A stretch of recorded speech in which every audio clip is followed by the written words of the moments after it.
সম্ভাবনা নেই। আমি আপনাদের কাছে বলছি, নির্ধারিত টাকার চেয়ে 1 টাকা ভাড়া নেওয়ার কোনো সুযোগ নেই। মোবাইল কোর্ট এখানে আছে, এখানে ভিজিলেন্স টিম এখানে আছে, এখানে কন্ট্রোল রুম আছে পুলিশের।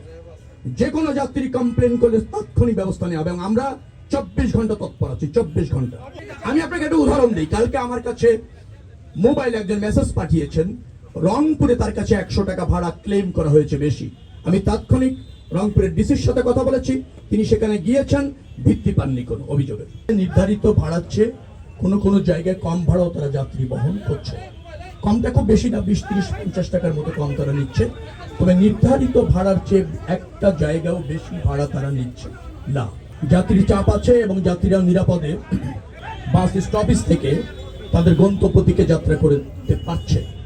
শৃঙ্খলার সাথে বাসগুলি আছে এবং যে বাসটাই আসছে যাত্রীরা অপেক্ষা করছেন টিকিট কেটে এবং তারা নিয়মিতভাবে এই স্টেশন ছেড়ে যেতে পারছেন। হয়তো আজকে সরকারি ছুটি অফিস করেই হবে, সেই কারণে বিকেলে হয়তো সন্ধ্যার দিকে চাপ বাড়বে।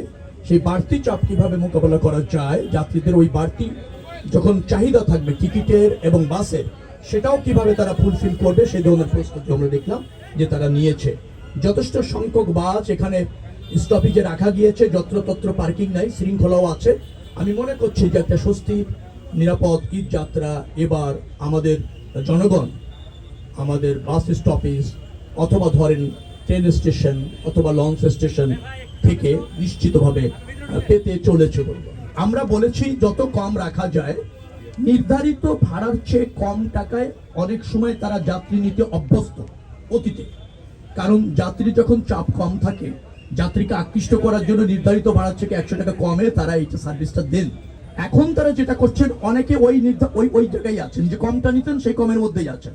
ধরেন নির্ধারিত ভাড়া 700 টাকা, তারা 600 টাকায় প্যাসেঞ্জার নিতেন, এখন 600 টাকায় নিচ্ছেন। অনেকে 700 টাকা নির্ধারণ ভাড়া হয়তো 700 নিচ্ছেন, কেউ আবার 20 টাকা কম নিয়ে 680 দিচ্ছেন। অর্থাৎ নির্ধারিত ভাড়া ক্রস করেছে এরকমের কোনো নজির আমি গত 7 দিনে পাইনি কোথাও। যে হারে যাত্রী এখান থেকে যাবে, বাসের যে সংখ্যা, সবকিছু এই স্টেশনের মধ্যে সব বাসকে পার্কিং করার সুযোগ দেওয়া যাচ্ছে না, পর্যায়ক্রমে ঢুকছে। একটা বাস ছেড়ে যাচ্ছে, আরেকটা বাস ঢুকছে। 10টা বাস ছেড়ে যাচ্ছে, 10টা বাস ঢুকছে। এখানে কিছুটা বিড়ম্বনা আছে। এখন ধরেন আজকের মধ্যেই তো এটা এই স্টেশন থেকে বড় করা যাচ্ছে না। তারপর আমি বলেছি শৃঙ্খলা রেখে মেইন রাস্তায় যাতে যান চলাচলটা বাস চলাচলটা অবাধ থাকে, ততটুকু শৃঙ্খলা যেন এখানে রাখা হয়। একেবারে স্ট্রাইক যাতে না হয়ে যায়, যান চলাচলটা যেন স্বাভাবিক রাখার চেষ্টা করা হয়। সেভাবেই আমরা 2-3 দিনের মধ্যে এটা ম্যানেজ করার চেষ্টা করছি। আশা করি আমরা সফল হব। আইন শৃঙ্খলা রক্ষাকারী বাহিনী তৎপর আছে, ভলেন্টিয়ার আছে, বিআরটি এর এবং মালিক সমিতিরও আছে, পরিবহন শ্রমিক সমিতিরও অনেক ভলেন্টিয়ার আছে, তারা সবাই সমন্বিতভাবে কাজ করছে। নির্ধারিত ভাড়া যেটি, তার চেয়ে কম ভাড়ায় আমাদের পরিবহনগুলি যাত্রী নিত এবং নিচ্ছে। আগে হয়তো ধরেন নির্ধারিত ভাড়া ছিল 700 টাকা, অনেক সময় প্যাসেঞ্জার না পেলে 500 টাকাও তারা নিয়েছে। এখন 600 টাকা যখন নিচ্ছে, সে মনে করছে আগের চেয়ে 100 টাকা বেশি নিচ্ছে। আমি নিশ্চিত এটা নির্ধারিত ভাড়ার চেয়ে বেশি না, আগে নেওয়া ভাড়ার চেয়ে হয়তো 100 টাকা বেশি। সংকট আন্তর্জাতিক পর্যায় থেকে ব্যবস্থাপনায় আছে, কিন্তু গণপরিবহনে পর্যাপ্ত জ্বালানি নিশ্চিত করা হয়েছে। গণপরিবহনের মালিক এখানে আছেন, গতকাল রাত থেকে নিশ্চিত করা হয়েছে গণপরিবহনে পর্যাপ্ত তেল সরবরাহ করা হবে। তেলের দাম বাড়ছে না, তা আমি আগেও আপনাদেরকে জ্ঞাত করেছি, আজকেও বলছি তেলের দাম বাড়ছে না এবং পর্যাপ্ত তেল গণপরিবহনে নিশ্চিত করা হবে। না পাচ্ছে না, মালিক এখানে আছে, পাচ্ছে না এরকম বলার কোনো সুযোগ নেই। পাচ্ছে তেল, তেল পাচ্ছে, পর্যাপ্ত হারে তেল পাচ্ছে।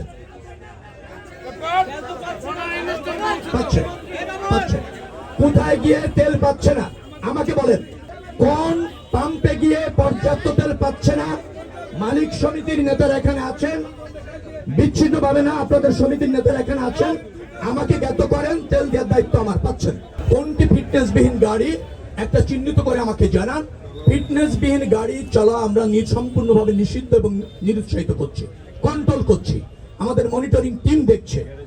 আবার গ্যারেজে গিয়ে আমরা সতর্ক করে আসছি যে তড়িঘড়ি করে কোন রকমের চলার উপযুক্ত করে কোন গাড়ি হাইওয়েতে জনগণকে পরিবহনের জন্য দেওয়া হবে না। অতএব হাইওয়ে পুলিশ এখানে তৎপর আছে, এখানে ধরেন মনিটরিং টিম আছে, সবাই কাজ করছে। যদি আপনারা দেখেন আমাদের নির্দিষ্টভাবে গাড়ির নাম্বার দিয়ে বলেন, আমরা তাৎক্ষণিকভাবে ওই মালিক এবং গাড়ির বিরুদ্ধে অ্যাকশন দেব। আমাদের তৎপরতা রয়েছে, আমরা অ্যাক্টিভ আছি, আমাদের সর্বশক্তি প্রয়োগ করেছি।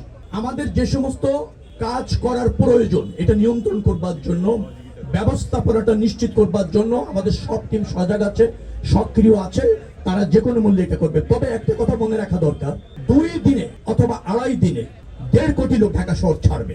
আপনার রাস্তা, আপনার যে পরিবহন সক্ষমতা, এটার উপর একটা বড় চ্যালেঞ্জ এবং চাপ, সেটা মাথায় রেখে আমাদের সবকিছু করতে হচ্ছে। মনে রাখা দরকার, পৃথিবীর কোনো শহর নাই 2 দিনে 1.5 কোটি লোক ডিপার্চার করে। খুব কম শহরই আছে যেখানে 1.5 কোটি লোক বসবাস করে। তো এইরকম একটা উৎসব আমরা গ্রামে গিয়ে উদযাপন করতে জাতি হিসেবে অভ্যস্ত। সেখানে বাড়তি চাপ থাকে, কিন্তু তার মধ্যে মনে রাখবেন আনন্দও থাকে বাড়ি যাওয়ার। আমরা এই সব কটাকে সমন্বয় করতে চাই, সক্ষমতার শতভাগ দিয়ে যাত্রী সেবাটা নিশ্চিত করতে চাই।